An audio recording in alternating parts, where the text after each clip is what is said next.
בואו נדבר על אנשים ברשת שמחפשים, איך אני אסביר את זה? כל מיני שאלות ותשובות ברשת. כל מיני כאלה בקבוצות פיננסיות, אנשים רושמים, לי יש 1,000,000 שקל, מה אתם ממליצים לי לעשות? או קיבלתי בית בירושה, מה אתם ממליצים לי לעשות? אנחנו לא ממליצים כלום.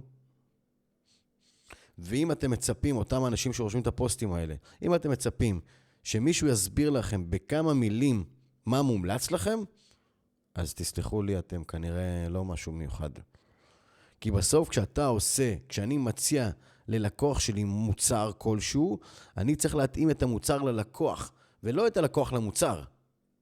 סופר חשוב. אני לוקח את המוצר שלי ומתאים אותו ללקוח. זאת אומרת, אני צריך לדעת מי הוא, כמה הוא מרוויח, בין כמה הוא, ילדים, נשוי, עניינים, עבודה, זה שמה.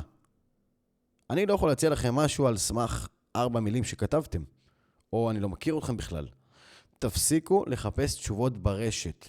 אתם רוצים באמת לדעת מה עושים עם זה, ולא להגיד, יש לי? קחו בעל מקצוע, שבו איתו, שינתח את הנתונים שלכם, ויבין מה מתאים לכם. אני יכול להגיד לכם שיש לי לקוחות שמביאים כמה מאות אלפי שקלים, ולא כל הכסף הולך להשקעות. יש גם כסף שנשאר בבנק, בקרן כספית, לשמור על התשואה שלו, כי הוא צריך אותו. זהו. תפסיקו לחפש תשובות ברשת מאנשים רנדומליים. עכשיו, למה אני אומר את זה?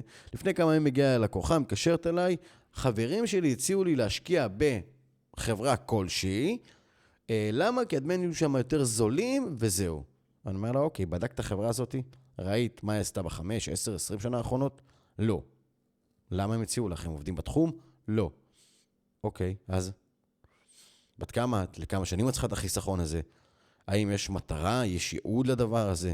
את רוצה להגדיל את ההון שלך בשביל לקנות נדל"ן, בשביל, לא יודע מה, לעשות עוד השקעות, לטייל, לקנות אוטו? מה? אם הם לא בעלי מקצוע, והם לא יודעים את הנתונים, זה לא רלוונטי.